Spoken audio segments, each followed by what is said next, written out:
Hello বন্ধুরা, good morning সবাইকে। কেমন আছো তোমরা সবাই? আমিও ভালো আছি। আমি নিপু চলে এসেছি আবার একটা নতুন ব্লগ ভিডিও নিয়ে। তো আজকে আমি এক জায়গায় যাচ্ছি, আমার বান্ধবী আসতেছে, দুইজনে মিলে যাব। তো চলো কোথায় যাই দেখতে থাকো। অনেক দিন পর আজকে লেট হয়ে গেছি, ও এখনও পৌঁছায়নি। জানি না ট্রেন পাবো কি না। ট্রেন না পারলে তো গেছে, লাস্ট অটোতে যেতে হবে। তো ঠিক আছে, দেখতে থাকো। আমি সাইকেল নিয়ে বের হয়ে গেছি, আর ও তো এই রাস্তাটা দিয়েই আসবে। তো আসুক আগে, তারপরে দুইজনে যাব। টোটো পাইলে তো এসে, ট্রেন পালে খুবই ভালো, না পালে শেষ। কারণ ট্রেনের টাইম হয়ে গেছে, মনে হচ্ছে না ও আসতে পারবে এত তাড়াতাড়ি। 10 মিনিট আছে আর হাতে মাত্র। দেখি কি হয়, দেখতে থাকো ভিডিওটা। যে এরা দুইজনেই চলে আসছে। বন্ধ করবাই না। ট্রেনটা আমাদেরকে ছেড়ে চলে গেল, খুব দুঃখের বিষয়। সামনে থেকেই চলে গেল, আর একটুর জন্য পেলাম না। এখন সাইকেল নিয়ে যাচ্ছি, 3 জন ছিলাম, যে আরেকজন ছিল ও বলছে আমি ট্রেন ধরতে পারবো না, তোরা যা। আমরা তখন স্পিডে যাচ্ছি, তাও পাইলাম না। আর ও বলছে আমি টোটোতেই যাবো। লাস্ট পর্যন্ত আমরাও টোটোতে বাইরে গেছি পুরা।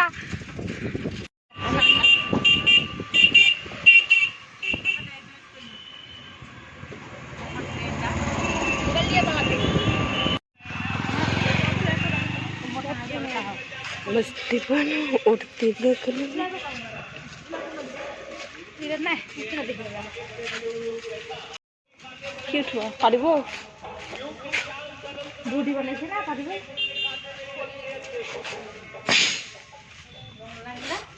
डेटल डेटल गंध गाছগুলো ফুলের গাছগুলো সেই হয়েছে না,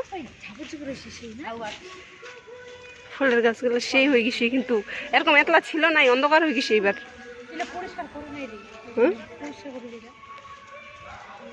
ইস ফুলে ফুল।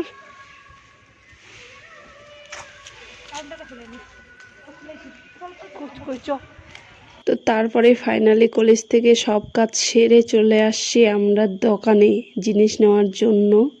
তো আমি কোনো কিছুই নিই নাই, ওই নিচ্ছে কী কী নেওয়ার। তো কলেজের নামটা হয়তো তোমরা সবাই ভালো মতো দেখতে পাওনি। আমি ভাবছি যে মানে ভিডিওটা আমি ভালো মতোই করছি, কিন্তু ভিডিওটাতে সেরকম নাম ধাম কিছুই চেনা যাচ্ছে না। আর আমি কোথায় যাচ্ছি এটাও তো তোমাদেরকে বলি নাই, তার জন্য বলেই দিলাম যে গেছিলাম আজকে আমরা অনেক দিন পর, 5 মাস পরে মনে হয়। পরীক্ষা দিয়ে আসার পরে আর যাওয়া হয়নি, এখন ভর্তি হওয়ার জন্যই গেছিলাম। তারপরে আর আজকে গেলাম আর কি প্রজেক্ট জমা দিতে, মার্কশিট নিতে। তারপর আমার স্কলারশিপের পয়সা ঢুকে নিয়ে ওটারও মানে একটু খোঁজ করলাম। তারপরে বাড়িতে এসে রেস্ট টেস্ট করে বিকালবেলা আমাকে একজন কাপড় সেলাই করার জন্য এনে দিয়েছিল 3টা টি-শার্ট। ওগুলাও আমি কেটে ছোটো করে দিয়ে করে দিলাম, সেলাই করে দিলাম। আর মেশিনটা আমি ঘরের ভিতরে নিয়ে আসছি, কারণ বাইরে মেশিন ছিল আমার। তো আমি রাতে যেদিনে সেদিনে মানে সেলাই করতে বসি, তো বাইরে ভয়ে থাকতে পারি না, তার জন্য ঘরের ভিতরে নিয়ে আসছি। তো ওর জামাগুলো সেলাই করে অনেকটা কাপড়, মানে এটা তো টি-শার্টের কাপড়, লম্বা হচ্ছে একবারে। তো 3টারই কাপড় একসাথে জয়েন্ট করে আমি বিশাল বড় একটা রশি করে নিয়েছি কাপড় শুকানোর জন্য। কাপড় শুকানোর জন্য তো আমাদের ওখানে 2টা রশি বাঁধানো আছে, এটা দিলে 3টা হয়ে যাবে। তো আর কাপড় শুকানোর মানে অভাব হবে না জায়গার। তো ঠিক আছে, বাই বাই।